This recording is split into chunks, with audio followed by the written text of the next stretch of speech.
ਮੈਂ ਤੁਹਾਡਾ ਪ੍ਰਾਹੁਣਚਾਰ ਮੀਆਂ ਆਸਫ ਅਲੀ ਤੇ ਮੇਰੇ ਨਾਲ ਮੌਜੂਦ ਆ ਮਹਾਨ ਸਿੱਖ ਸਰਦਾਰ ਕਲਿਆਣ ਸਿੰਘ ਜੀ। ਤੇ ਅਸੀਂ ਆਏ ਹੋਏ ਹਾਂ ਇਸ ਟਾਈਮ ਜਨਮ ਅਸਥਾਨ ਨਨਕਾਣਾ ਸਾਹਿਬ ਤੇ। ਤੁਹਾਨੂੰ ਪਤਾ ਹੀ ਆ ਬਾਬਾ ਗੁਰੂ ਨਾਨਕ ਦੇਵ ਜੀ ਦੇ 551ਵੇਂ ਜਨਮ ਦਿਨ ਦੀਆਂ ਤਕਰੀਬਾਤ ਥੋੜੇ ਦਿਨਾਂ ਤੱਕ ਸ਼ੁਰੂ ਹੋਣ ਵਾਲੀਆਂ ਤੇ ਉਸ ਸਿਲਸਿਲੇ 'ਚ ਤਿਆਰੀਆਂ ਦਾ ਸਿਲਸਿਲਾ ਜਾਰੀ ਆ। ਤੇ ਇੱਥੇ ਵੀ ਪਿੱਛੇ ਵੀ ਤੁਸੀਂ ਦੇਖ ਸਕਦੇ ਹੋ ਕਿ ਇੱਥੇ ਵੀ ਫੁੱਲ ਖਿਲਰੇ ਹੋਏ ਆ, ਸਮਾਨ ਰੱਖਿਆ ਹੋਇਆ ਵਾ, ਕਿਉਂਕਿ ਇੱਥੇ ਸਜਾਵਟ ਵੀ ਹੋਣੀ ਆ, ਆਰਾਇਸ਼ੀ ਸਮਾਨ ਵੀ ਰੱਖਿਆ ਜਾ ਰਿਹਾ। ਤੇ ਇਹਨਾਂ ਸਾਰੀਆਂ ਤਿਆਰੀਆਂ ਦੇ ਸਿਲਸਿਲੇ ਜਾਣਦੇ ਆ ਸਰਦਾਰ ਕਲਿਆਣ ਸਿੰਘ ਜੀ ਕੋਲੋਂ। ਜੀ ਸਰਦਾਰ ਜੀ ਦੱਸੋ ਕੀ ਪ੍ਰੋਗਰਾਮ ਬਣਾ ਰਿਹਾ ਜਾ ਰਿਹਾ ਤੇ ਕੀ ihtimam ਕੀਤਾ ਜਾਏਗਾ ਬਾਵਜੂਦ ਇਸ ਦੇ ਕਿ ਕਰੋਨਾ ਵੀ ਹੈ। ਜੀ ਬਿਲਕੁਲ, ਔਰ ਕੋਵਿਡ-19 ਨੂੰ ਵੇਖਦਿਆਂ ਹੋਇਆਂ ਵਾ ਇੱਥੇ ਇਹਤਿਆਤੀ ਤਦਬੀਰ ਵੀ ਤੁਹਾਡੇ ਸਾਹਮਣੇ ਵਰਤੀ ਜਾ ਰਹੀ ਹੈ। ਲੇਕਿਨ ਇਸ ਦੇ ਨਾਲ ਨਾਲ ਜਿਹੜਾ ਹੈ ਪਹਿਲੇ ਪਾਤਸ਼ਾਹ ਸ੍ਰੀ ਗੁਰੂ ਨਾਨਕ ਦੇਵ ਜੀ ਮਹਾਰਾਜ ਦਾ ਜਨਮ ਗੁਰਪੁਰਬ ਜਿਹੜਾ ਹੈ ਬੜੀ ਸ਼ਰਧਾ ਭਾਵਨਾ ਨਾਲ ਉਸੇ ਤਰ੍ਹਾਂ ਹੀ ਆਮ ਜਿਵੇਂ ਅਸੀਂ 550ਵਾਂ ਮਨਾਇਆ ਉਸੇ ਤਰ੍ਹਾਂ ਹੀ ਜਿਹੜਾ ਹੈ ਇਹ 551ਵਾਂ ਵੀ ਮਨਾਉਣ ਦੀ ਕੋਸ਼ਿਸ਼ ਕਰ ਰਹੇ ਹਾਂ। ਇਸ ਤੋਂ ਪਹਿਲਾਂ ਕਿ ਅਸੀਂ ਜਿਹੜਾ ਹੈ ਗਵਰਨਮੈਂਟ ਆਫ ਪਾਕਿਸਤਾਨ 23 ਨਵੰਬਰ ਨੂੰ ਕੁਝ ਫੈਸਲੇ ਕਰ ਰਹੀ ਹੈ, ਉਸ ਫੈਸਲੇ ਦੀ ਵਜ੍ਹਾ ਤੋਂ ਕੁਝ ਤਿਆਰੀਆਂ ਜਿਹੜੀਆਂ ਨੇ ਉਹ ਰੁਕ ਗਈਆਂ ਨੇ। ਲੇਕਿਨ ਕਿਉਂਕਿ ਸੰਗਤਾਂ ਜਿਹੜੀਆਂ ਨੇ ਉਹਨਾਂ ਦੇ ਵੀਜ਼ੇ ਲੱਗ ਚੁੱਕੇ ਨੇ, ਕੁਝ ਬਾਹਰਲੀਆਂ ਸੰਗਤਾਂ ਨੇ ਔਰ ਖ਼ਾਸ ਤੌਰ 'ਤੇ ਹਿੰਦੁਸਤਾਨ ਦੇ ਵਿੱਚ ਵਸਣ ਵਾਲੇ ਉਹਨਾਂ ਦੇ ਵੀ 500 ਦੇ ਕਰੀਬ ਵੀਜ਼ੇ ਲੱਗ ਚੁੱਕੇ ਨੇ। ਸੋ ਉਹ ਇਹਨਾਂ ਸਾਰਿਆਂ ਨੇ ਕੋਸ਼ਿਸ਼ ਕੀਤੀ ਜਾਏਗੀ ਕਿ ਜੇ ਬਾਰਡਰ ਖੋਲ੍ਹਿਆ ਜਾਵੇ ਤਾਂ ਮੇਰਾ ਖਿਆਲ ਹੈ ਕਿ ਇਹ ਯਾਤਰੀ ਜਿਹੜੀ ਆ ਆਪਣੀ 551ਵੀਂ ਯਾਤਰੀ ਜਿਹੜਾ ਹੈ ਉਹ ਜ਼ਰੂਰ ਕਰਨਗੇ। ਪਰ ਜੇ ਇੱਥੇ ਦੀ ਉਹਦੇ ਨਾਲ ਵੇਖਿਆ ਜਾਏ, ਤਿਆਰੀਆਂ ਨਾਲ ਵੇਖਿਆ ਜਾਏ ਤਾਂ ਸਾਡੀਆਂ ਸੇਮ ਤਿਆਰੀਆਂ ਨੇ ਜੋ ਅਸੀਂ 550ਵਾਂ ਸਾਲ ਦਾ ਪਹਿਲੇ ਪਾਤਸ਼ਾਹ ਦਾ ਮਨਾਇਆ, ਪਹਿਲੇ ਗੁਰੂ ਸਾਹਿਬ ਦਾ ਮਨਾਇਆ, ਉਸੇ ਤਰ੍ਹਾਂ ਹੀ ਜਿਹੜੀਆਂ ਨੇ ਇਹ ਤਿਆਰੀਆਂ ਹੋ ਰਹੀਆਂ ਨੇ। ਉਸੇ ਤਰ੍ਹਾਂ ਹੀ ਫੁੱਲ ਲੱਗਣਗੇ, ਉਸੇ ਤਰ੍ਹਾਂ ਹੀ ਜਿਹੜੀ ਅਸੀਂ ਪਹਿਲੇ ਗੁਰਪੁਰਬ ਦੀ ਤਿਆਰੀ ਕੀਤੀ ਸੀ ਸੇਮ ਉਸ ਸਟਾਈਲ ਦੇ ਵਿੱਚ ਹੋ ਰਹੀ ਹੈ, ਓਨੀ ਹੀ ਤਿਆਰੀ ਹੋ ਰਹੀ ਹੈ ਜੀ।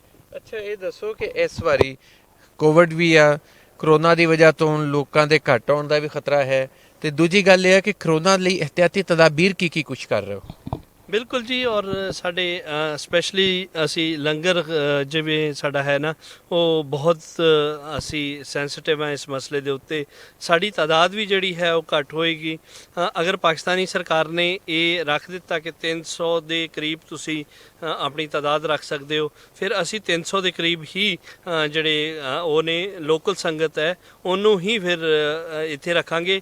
ਜਿਹੜੇ ਸਾਡੇ ਬਾਹਰੋਂ ਆਉਣ ਵਾਲੇ ਸੰਗਤ ਹੈ ਉਸ ਨੂੰ ਨਹੀਂ ਬੁਲਾਵਾਂਗੇ। ਪਰ ਇਹ ਸਾਰਾ ਫੈਸਲਾ ਹੈ ਜਿਹੜਾ ਹੈ ਇਹ 23 ਨਵੰਬਰ ਨੂੰ ਹੋਏਗਾ, ਫਿਰ ਹੀ ਉਸ ਤੋਂ ਬਾਅਦ ਅਸੀਂ ਉਸ ਦੇ ਉੱਤੇ ਕੁਝ ਕਰ ਸਕਦੇ ਹਾਂ।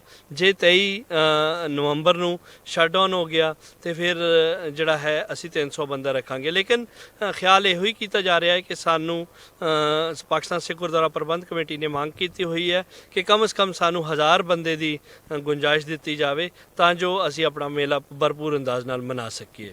1000 ਬੰਦਾ ਤੇ ਕਿੱਥੇ, ਇੱਥੇ 30,000 ਬੰਦਾ ਇਕੱਠਾ ਹੁੰਦਾ ਵਾ ਹਰ ਵਾਰੀ, ਤੇ ਉਹ 1000 ਬੰਦਾ ਕਿੱਦਾਂ ਐਡਜਸਟ ਕਰੋਗੇ ਤੁਸੀਂ? 30,000 ਚੋਂ ਕਿੱਦਾਂ ਕਟੌਤੀ ਕਰੋਗੇ? ਦੇਖੋ ਬਹੁਤ ਮੁਸ਼ਕਲ ਕੰਮ ਹੈ ਇਹਦੇ ਵਿੱਚ ਹੈ, ਲੇਕਿਨ ਫੋਰਨਰਸ ਦੀ ਤਾਦਾਦ ਨਾ ਹੋਣ ਦੇ ਬਰਾਬਰ ਹੈ। ਉਹ ਵੀ ਆਪਣੇ ਸੈਂਸਿਟਿਵ ਨੇ, ਆਪਣੇ 에ਅਰਪੋਰਟ ਬਹੁਤ ਸਾਰੇ 에ਅਰਪੋਰਟ ਬੰਦ ਨੇ, ਖਾਸ ਤੌਰ 'ਤੇ ਇੰਗਲੈਂਡ, ਕੈਨੇਡਾ, ਅਮਰੀਕਾ, ਇਹਨਾਂ ਦੇ 에ਅਰਪੋਰਟ ਜਿਹੜੇ ਨੇ ਇਹ ਬੰਦ ਹੋ ਚੁੱਕੇ ਨੇ ਦੁਬਾਰਾ, ਜਦੋਂ ਕੋਵਿਡ ਜਿਹੜਾ ਹੈ ਦੁਬਾਰਾ ਬਹੁਤ ਸਖਤ ਹਮਲਾਵਰ ਹੋਇਆ ਇਸ ਵਾਰੀ, ਤੇ ਇਸ ਕਰਕੇ ਇਹਨਾਂ ਦੀ ਤਾਦਾਦ ਜਿਹੜੀ ਹੈ ਉਹ ਨਾ ਹੋਣ ਦੇ ਬਰਾਬਰ ਹੈ।